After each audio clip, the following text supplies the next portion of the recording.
Hello, everybody, welcome. What a cycle, let's get a hello, everybody, welcome. Rosa Psychic, let's get it. So, okay, guys, today Karina is not on. She's not going to be on during the weekends.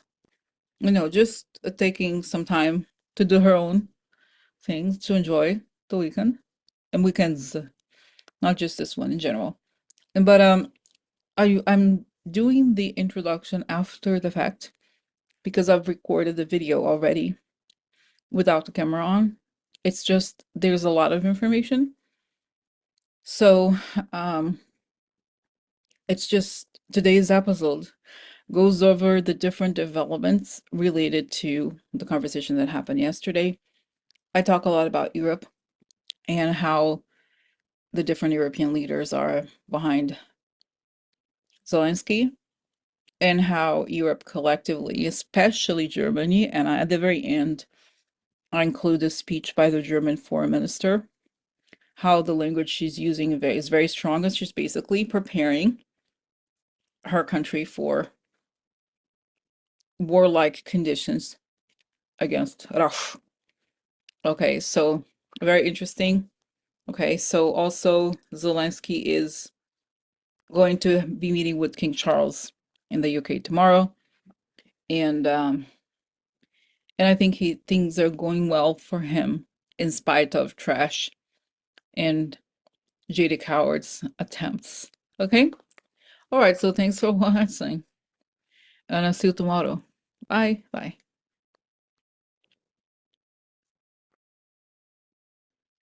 Hello, everybody.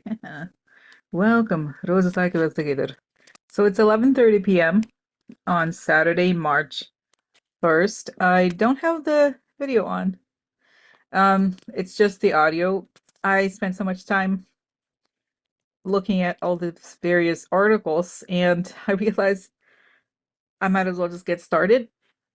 I was going to do the video, but it's one of those situations where there's so much information that I kind of wanted to just get started. Okay, so there's a lot to discuss today. I think today will be one of those more information packed um, videos. Okay, so let's get started. Let's get started.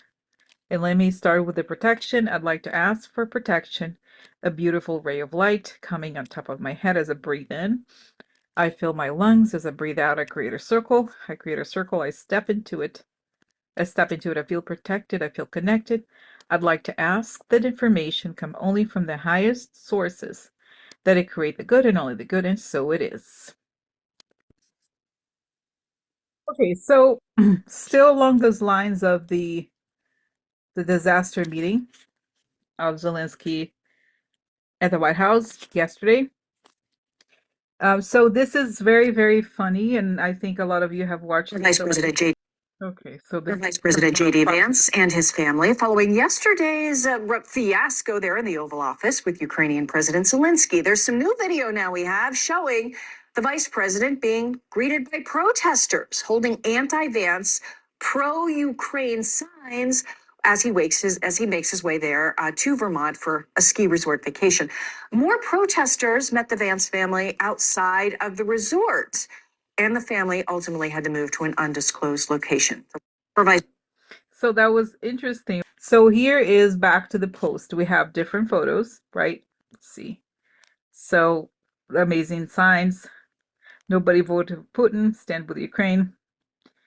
I posted this photo on the like the community, the posts page, and I love it. Vance is a traitor. Go ski in Russia. Okay. So that's I wanted to show you this, and it would be just interesting to see how does JD Vance think this meeting went from his perspective. How did it go, and how did he feel now that he's on his vacation? And by the way, he's only been working this job for a month and 10 days, and he's already on vacation. But let's find out. So what's going on? Wow, it's so interesting because I feel like he's watching. He's like, oh, you know how he has this anger when you see him he, on these talks. He did this when he attacked Kamala, and he's very good at this propaganda BS that is so inauthentic. And I see that he feels this in his stomach. He knows that it went badly. There's his gut tells him one thing, and he puts a mask to say something else. So there's a real divide in him. I'm not saying that he's a good person at all. I'm just saying that it screams, this body screaming to himself. It was a mess. And he realizes, he feels it in his stomach that he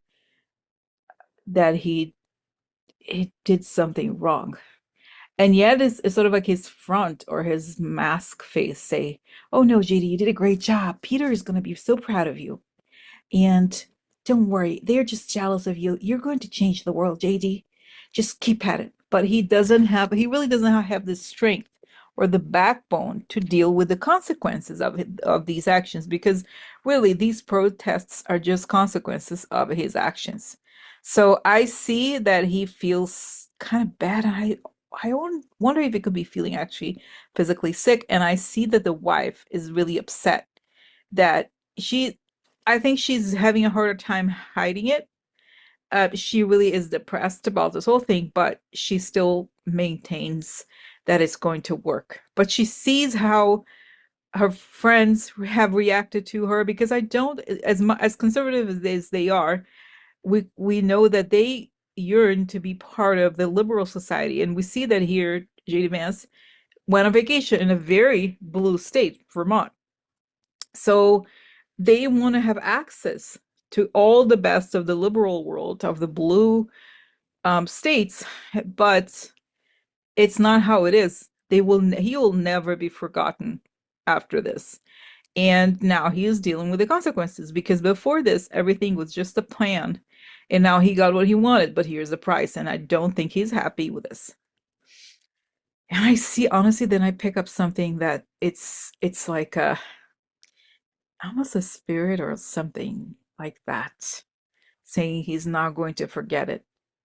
And I honestly, it's like it feels something somewhat spiritual. Okay, not somewhat spiritual, feels spiritual, but it's almost like this figure that I wonder, it feels almost like a half and half, sort of saying to him, it's not going to work. Oh, and you know how I've said before, you know how he wrote about his grandmother it was a Mima. I don't know how you say it, something like that. And that she is telling him, I'm telling him he's doing something wrong. He's gonna pay for it. I don't know like how he talks exactly, but I see that she has those like a dough roller. She's ready. I'm ready to beat him up when gets over here. And I feel like she's saying to him, she appears in his dreams to remind him that God is taking notes, and that God, this is my words, but something to the effect of that God will F you up. Okay, so he is dealing with this again. I don't want to say that he has conflicts of conscience, but spirits are definitely letting him know what is up. Okay? All right, so I'm going to close this tab. Okay, and then, okay, let's see now. Now let's still dealing with the aftermath of that meeting.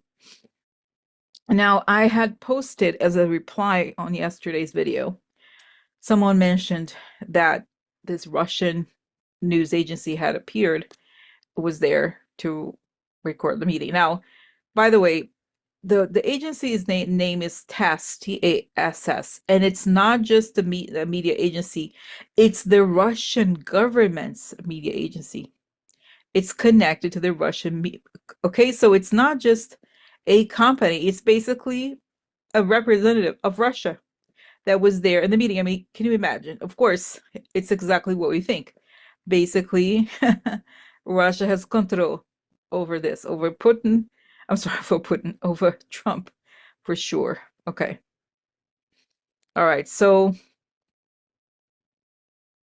the House last week announced that all journalists deserve a seat in the Oval Office press pool for a fleeting moment on Friday that included the Russian state media. A staffer from TASS, a Russian outlet that often promotes glorified coverage of Russian leader Vladimir Putin, was briefly in the room for President Donald Trump's bilateral meeting with Ukrainian President Zelensky. American media mainstays Reuters and the Associated Press were not granted access. According to the White House, the Russian reporter's presence was unplanned. TASS was not on the approved list of media's for today's pool, a White House official said. As soon as it came to the attention of press office staff, he was in the Oval. He was escorted out by the press secretary. He's not on the approved list for the press conference. The White House did not address how the unapproved reporter was able to gain access to the Oval Office. So we know that Trump has been kicking out real journalists, but of course he's letting somebody who effectively works for the Russian government to record this. Okay, so to come to this meeting, which basically we know what it was, right? It was an effort. And when you think about it, guys, when you think about the fact that there was the Russian media, then all the theatricals by JDVance become more obvious. He was basically performing for the Russian state media. So this tells you, oh, and it's telling me this, that he knows that Russia essentially gave Donald Trump the election win in a platter, and he knows that whatever his political ambitions may be in the future, and from his perspective, he absolutely needs their support. So that's the answer here. Okay, so just a quick question again about the motives of JD Vance, and I saw some comments say almost suggesting that, oh, JD Vance, he just got mad. No, to me it was 100% planned and even rehearsed. So let's see here. Yes, he knew it ahead of time. Yes, they absolutely knew it. They absolutely knew that they were going to do something because they wanted to force Zelensky to sign that document. Okay, in the way that they wanted him to sign the document, and he refused.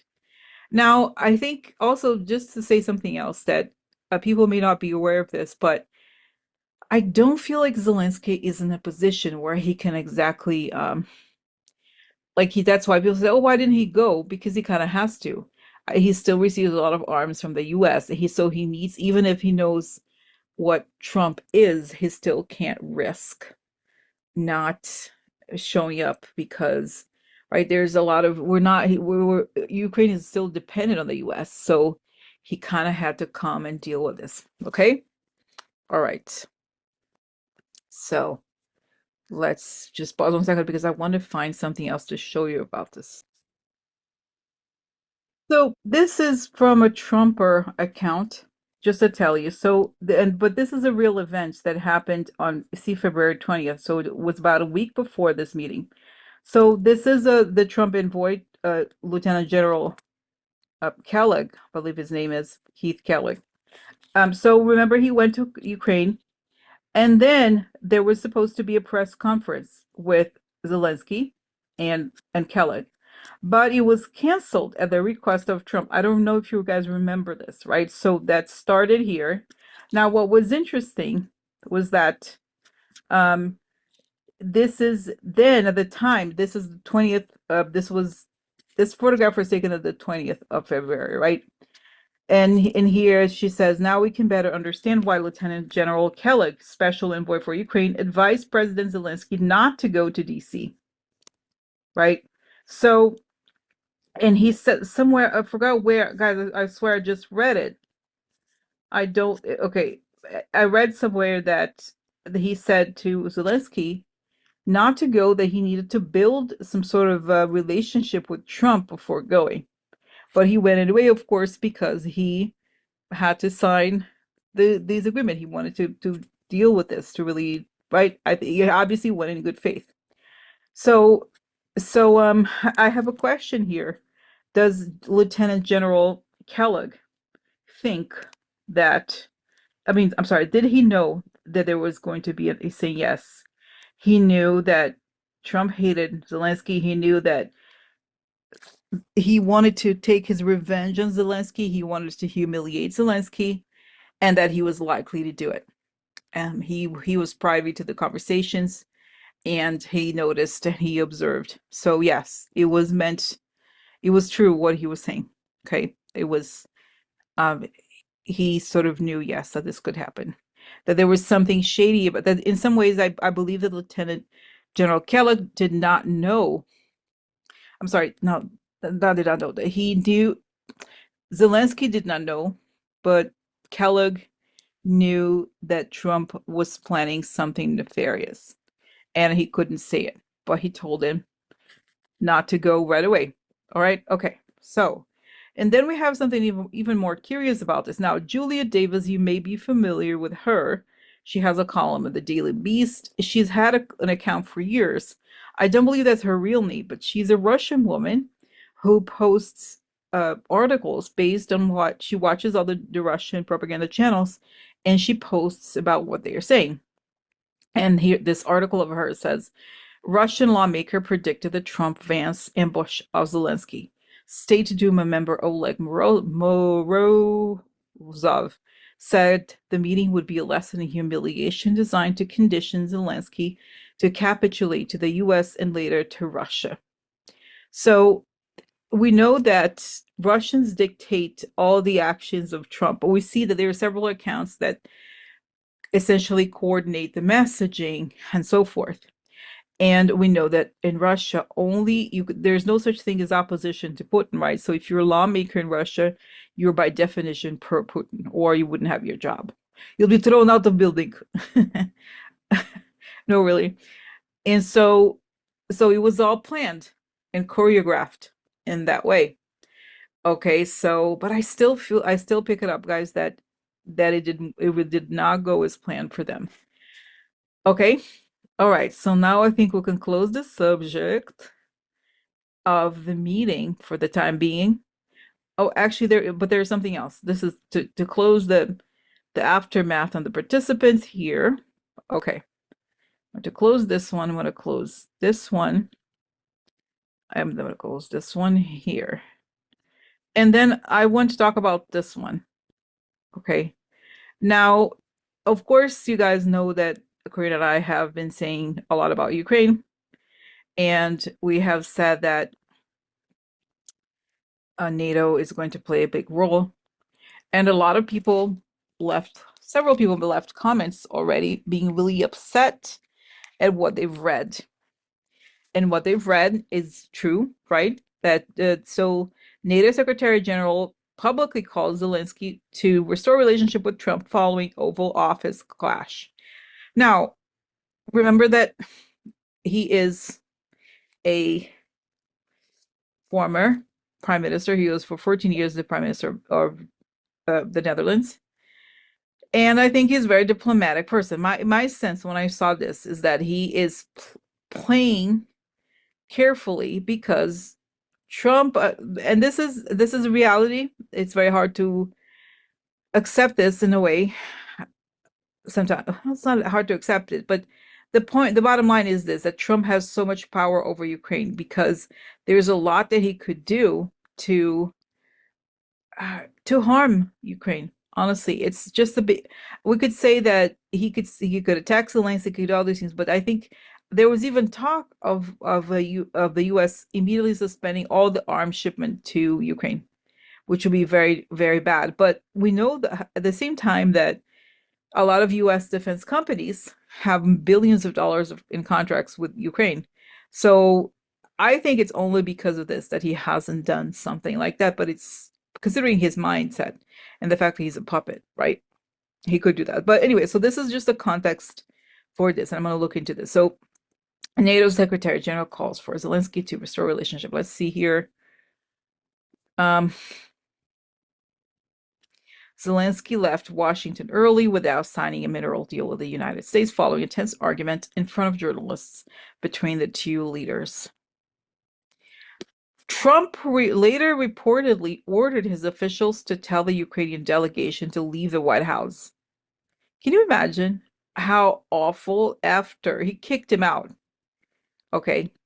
And then, I mean, it is, if you, I'm not, okay, I was trying to explain his context here, but uh it is upsetting, right, to read this. Rutte said it's important that President Zelensky finds a way to restore his relationship with the American president and with the senior American leadership team. Rutte, who said he has spoken to Zelensky twice since the incident, called the public argument unfortunate. The Secretary General added that we really have to give Trump credit for providing weapons to Ukraine during Trump's first term in office, adding that U.S. commands respect for their support. Now, again, this is my fear here that the worst thing that Trump could do, and in some ways, technically, he could possibly do it, is to stop the shipment of weapons. So let me ask here, why did Mark Rutte make these statements? Okay. Why did he call for Zelensky to restore the relationship with Trump?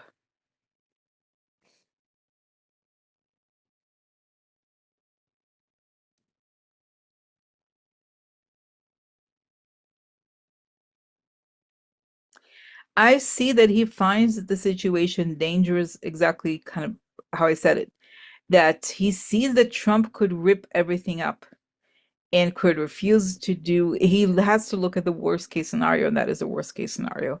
So just as I think he has done before, he has to act as if he doesn't know what he knows and as if he doesn't know what Trump did. In other words, he did as if he's not aware that Trump works for Putin, which we all do at this point. So I see also that he's working behind the scenes with all the other European leaders to come up with the same essentially package that Trump had, not Trump, let's say the Biden administration and the US still has with Zelensky, so that there is no gap. There is no, because I see that he is looking at the image I see here is that he sees that the agreement, not just the agreement, but all the things that the US provides to Ukraine at this moment. And then he sees that if it's cut out, then they could be massacred and in the moment's time. And that at the same time, so they're looking to immediately ship and provide everything that the US is giving to Ukraine themselves. I'm talking about NATO and the EU countries. And we know that tomorrow, I'm going to talk about it in a little bit. Tomorrow there will be a meeting uh, in the UK with all the European countries. Okay. So that's what I see. I see that he is making this gesture in a very kind of cold manner to prevent other people meaning Trump, preventing Trump from thinking that that he knows what he's about to do or want to do. Because I feel like he's a little afraid, not afraid in the sense, oh, I'm afraid of Trump. No, but he's apprehensive about Trump going ballistic and cutting everything at once. Okay. So, all right. And then I feel like this is the situation that they know that Trump is in power and he unfortunately has a lot of power to do a lot of things and that they want to restore this immediately. Okay. All right. So I'm going to stop share for now. And then I'm going to ask, okay, I'm going to show you. Let's see if I have it open here. 1 second.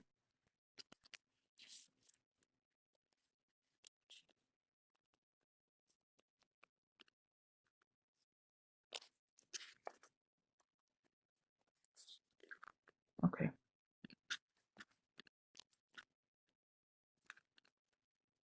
So I took screenshot of some comments today.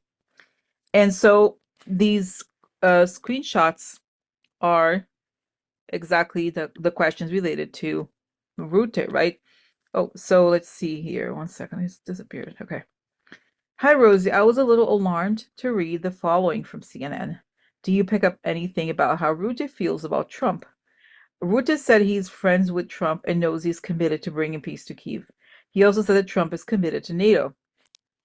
So, so what is the answer here? What does he feel about Trump? I immediately see him kind of throwing up. He finds him repulsive.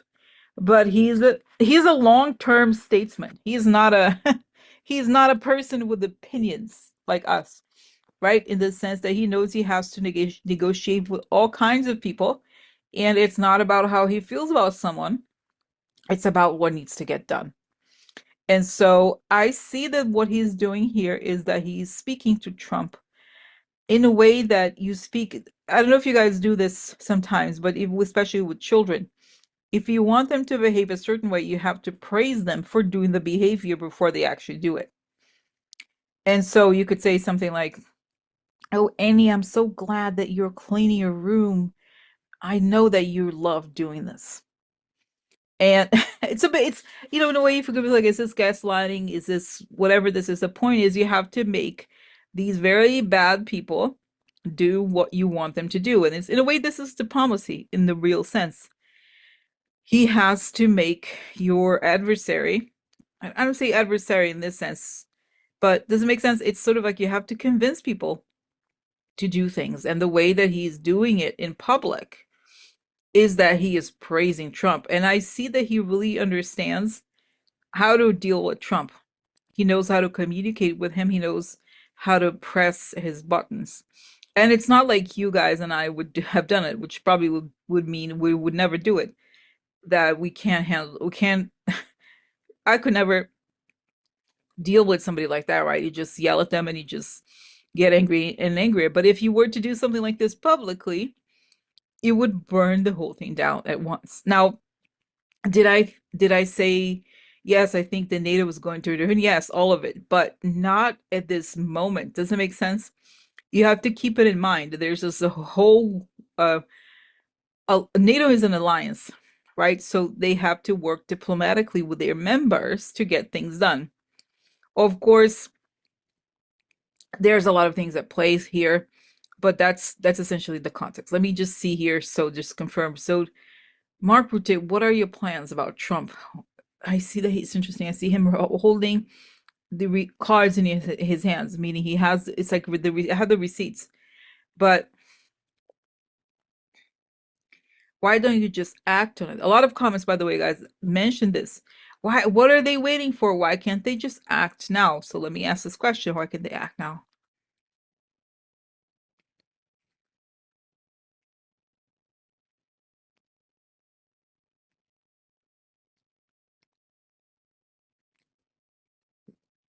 I see that it has to be an elaborate operation. It definitely could not be a situation where they would just say, "Oh, I hate Trump. He's a horrible person."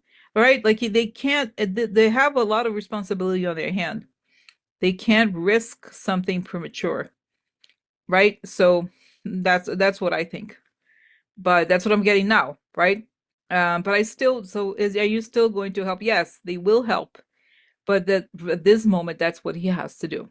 And if you were to do something, it wouldn't be talk, it would just be action, right? Okay. All right. So let's ask here. So show me his, also I'd like to know his next 6 months. So what's going on with him now?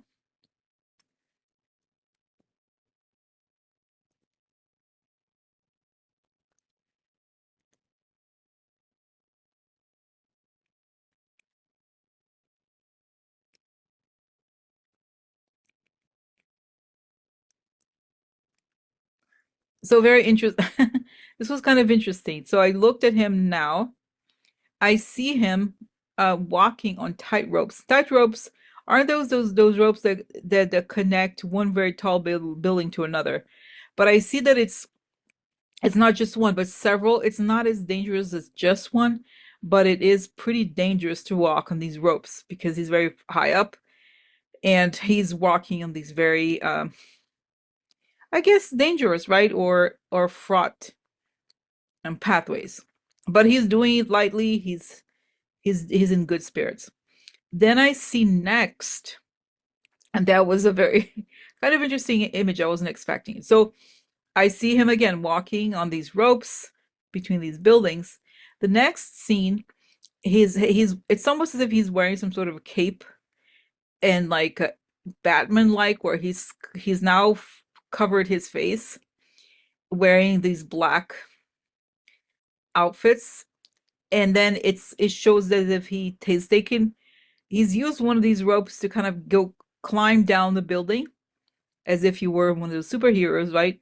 And then his face is masked, and he's all covered. And then I see that he has something like a scythe, and guys, that there's this card I talk about sometimes from Lenormand called the scythe, which is this knife. So I see that he goes into this window, goes into the building through this window. He's in this room with a scythe. And then I see that he grabs Trump. He's put his hands over Trump's mouth to make him shut up. And then but I see the image here of the scythe not being something that he would necessarily kill Trump, but he cuts it. The card of the scythe is both, it could be danger, it could mean a surprise, something very quick, something very unexpected, something swift. So it looks as if he's walking on a tightrope, but then he will turn. You know how the expression of the, what is it, the dark Joe, or was it, what is it? Dark Brandon. Remember Dark Brandon? So the same, he's gonna go Dark Brandon on Trump. That's what it suggests, right? That there's this day figure and there's the night figure, and the night figure will take down Trump. So that's my explanation of this. All right, okay, so let me stop share to see more. Okay.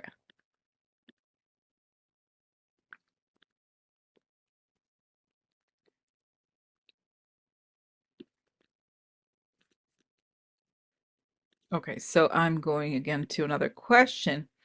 Someone asked, Rosie, please reason on how Zelensky is feeling.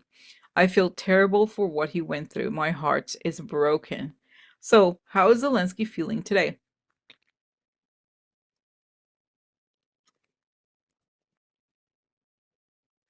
So, it's interesting. I see him wearing the same army like uniform that he wears everywhere. And he feels more ebullient today. He's excited about the support of Sir Keir Starmer, who is the Prime Minister of the UK, and he feels suddenly ebullient. But what's interesting about this vision I have of him is that he goes through so much every single day, and his life is so intense, right? That he's in the middle of the war, and he has this role of being this worldly diplomat, where he has to fight for Ukraine. He has to make the case of Ukraine in front of everybody, and that he sees himself, or maybe he is. I can't quite tell which one it is, but I feel the feeling of him is that he is a ball. Like a blow up, like a ball that can be kicked from one day to the next, and he has to keep up his spirit, as if it's not that he doesn't have control over his life, but it's literally as if one day he's up, another is down. He understands, and he's so out of it in a way, because life again is so intense for him, that one day could be brilliant, the next day could be awful, and the next day you don't know. But he's not depressed about it. It's just how his life feels. That one day he could have this feeling that they're going to win, another day they have a bad feeling, another day they have something else happen, but he has developed fortitude. He cannot let himself be um, affected by the tantrums of people, that's what happened. Of course, he reacted because, of course, he has a heart, and he sees his role as being a person who fights for Ukraine, and essentially also, and very importantly, the person who makes the case for Ukraine everywhere. So he's very much a spokesperson for Ukraine, and that's his job. And he feels badly a little bit in the sense that he let his emotions. He wasn't. It was. I mean, he wasn't very emotional at all. But in a way, he wasn't cold, right? And he. I mean, he of course is very kind to himself because he knows the magnitude of the issues he's dealing with. So essentially, he's okay, but he knows that life, there's so many ups and downs. And the most important thing for him is that he's not letting a criminal, that's how he thinks of Trump, a treasonous criminal, dictate how he feels. He knows, and I think it's just very strong about Zelensky. He feels very much that he is a spokesperson for Ukraine, and that's his job, and he has to show up every single day, no matter whether there's like a person yelling at him or not. He has to show up and do the best he can for Ukraine. Okay, so that's the answer to this question. Okay, all right, so let me stop share. All right, okay.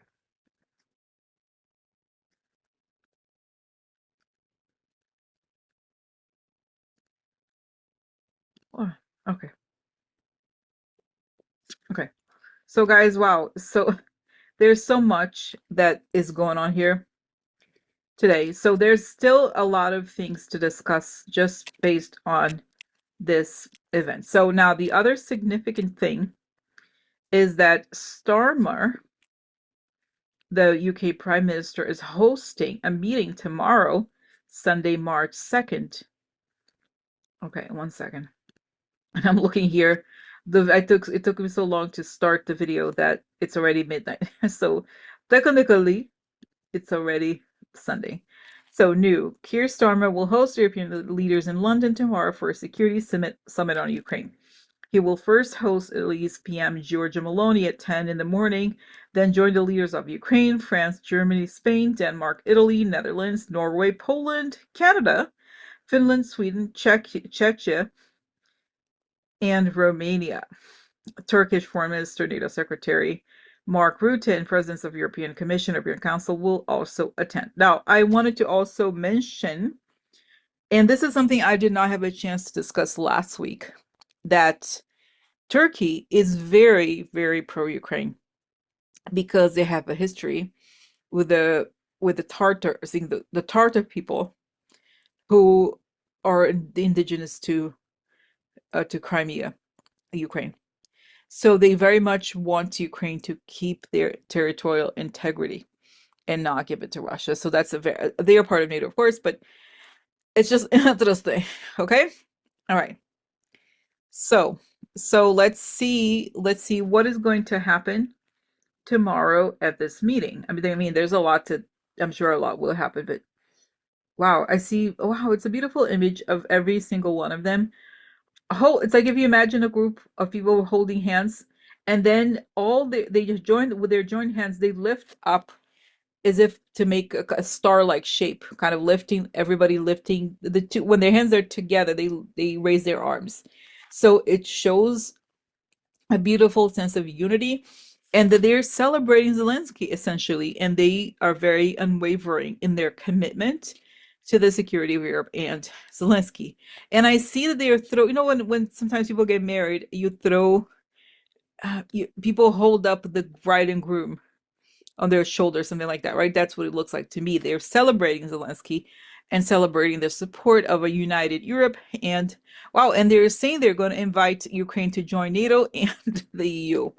So it looks to me as if Zelensky is victorious, very much so, on that moment. Wow, and I see Starmer and the Germans sending support and even troops to Ukraine very soon. Okay? All right, so this is this one. Now let me go. I have another group of tabs here that here it is. Now, so it feels, oh my God, it never ends. So we know that what happens is that Zelensky was kicked out of the White House. Oh my God, right? Can you imagine the disgusting thing? But then immediately he went to the UK to meet Starmer. Okay. Here it is. UK's Starmer embraces Zelensky after Ukraine leaders' Oval Office showdown. I hope you heard some of that cheering in the street, the Prime Minister said after hugging the Ukrainian president in view of the cameras. So, unlike Trash, look at this. The way he was treated he was very warmly received. Here, British Prime Minister Keir Starmer gave a highly public show of support for Zelensky Saturday night, a day after the Ukrainian president was berated in the Oval Office by Donald Trump. Okay, so the effusive praise for Zelensky, who will meet King Charles III Sunday, comes after an extraordinary public row between the Ukrainian leader and Trump. Okay. Unlike some European leaders, Starmer has studiously avoided publicly criticizing the Oval Office scenes. But he spoke to both Zelensky and Trump Friday night, and in their meeting Saturday, Starmer sat beside the Ukrainian leader in a scene that echoed the framing of the meeting with Trump. Okay. Look how sweet. That is the people referring to that praise once inside, Starmer told Zelensky in front of the television cameras. I hope you heard some of that cheering in the street. That is the people of the United Kingdom coming out to demonstrate how much they support you and how much they support Ukraine. And our absolute determination to stand with you, unwavering determination to achieve what we both want to achieve, which is a lasting peace for Ukraine, based on sovereignty and security for Ukraine. So, and by the way, so this is just, before I look into it, let's see. Wait, I thought this is so, oh my God. You know, guys, it's so crazy. 1 second, I'm going to stop share because I'm going to find the actual images of the meeting of Zelensky with King Charles. Okay, guys, so it turns out that he is meeting with the king tomorrow.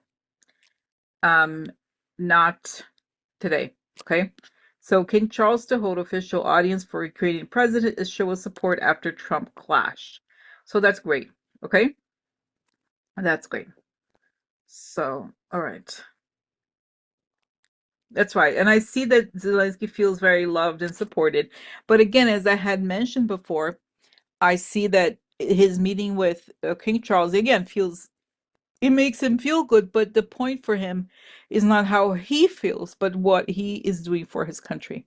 That's on top of his mind. So that's in a way, as far as the question that someone asked, how is Zelensky feeling? The broad answer really is that to him, it's not about how he feels, but it's about whether he's doing the best he can do to support Ukraine. And he definitely feels it that way, and he feels that this recognition reflects the efforts, the positive outcome of the efforts to find support for the country. Okay, so this is that. Now I wanted to show you also, now this is a very interesting, here it is.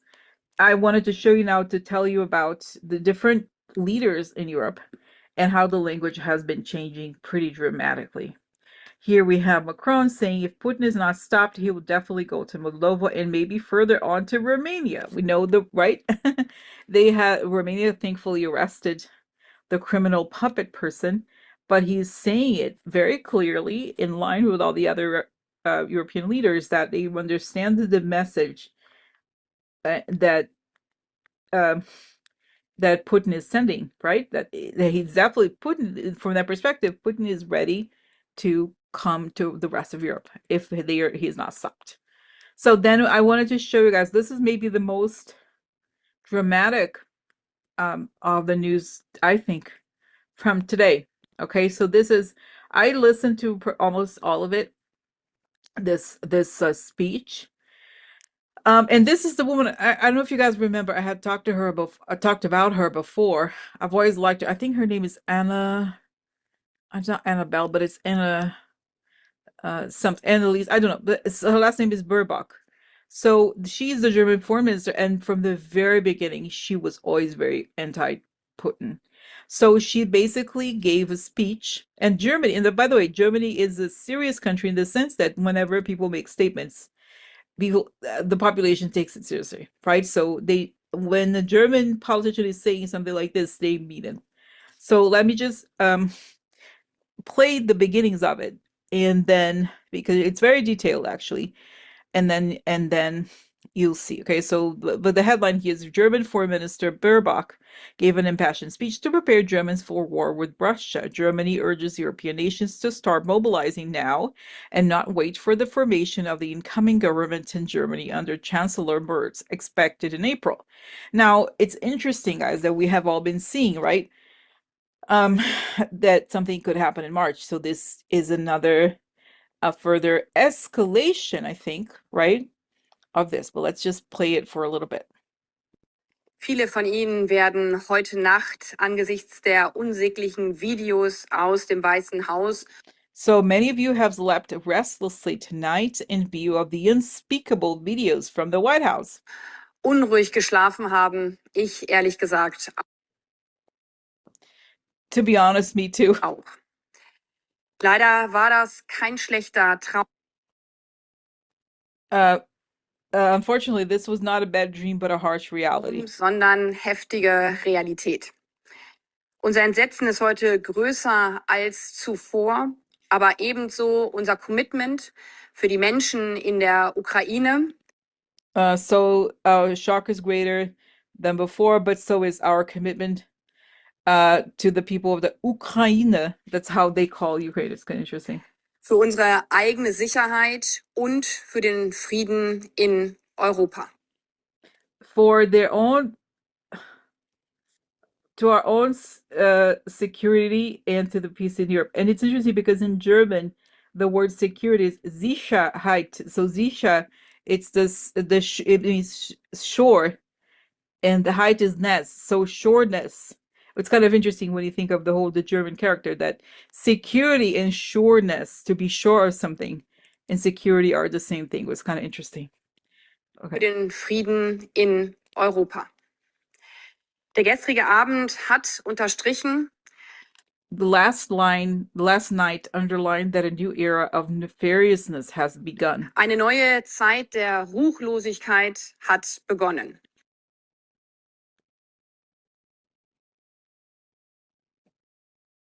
And it's interesting.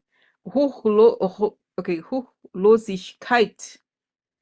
I think that the word hoch I think this means peaceless, and it's interesting because in German the words are broken up. It's like there's a word and then it's all it's very modular. So peacelessness. It's interesting. It was translated as nefariousness, but the actual meaning of the word itself is peacelessness. Right, in the way. Also, when you say leave me in peace in the sense of calm. Okay. Eine ruchlose Zeit, in der wir die regelbasierte internationale Ordnung That we must defend the international und order die Stärke des and the Rechts strength mehr of the denn law more je than ever gegen against die the might Macht der of Stärkeren the strongest. verteidigen müssen. Denn sonst kann kein freies Otherwise, no independent country that has a stronger neighbor will be able to sleep peacefully. I'm just reading not because I get distracted by the language. All of this has been on the cards for some time, and that is why we have been working for some time on new, stronger alliances. With all those in the world who are prepared to continue to stand up for a rules-based international order and the strength of the law rather than the law of the strongest. Wow, beautiful. We as Europeans must take stronger lead than ever before. So, okay, so I'm going to stop here, guys, because this is pretty long. I just read one and a half minutes of her speech, but you could see the language that was used was very, very strong, and they mean it. So to me, this woman feels actually she feels very ebullient. She feels that they're doing the right thing. And I feel also protection to all these European leaders. They feel this sense of destiny of togetherness and that they're defeating the evil. So this is it. So guys, there's a lot to discuss. Even there's a little bit more to discuss about Elon Musk, but I'm going to do it tomorrow because otherwise it's going to be too long. But I wanted to share all these news, and I think it's quite interesting, okay, to see there's a lot of positive movement in this regard. Okay, all right. So thanks for watching, and I'll be back on camera tomorrow. Okay, bye.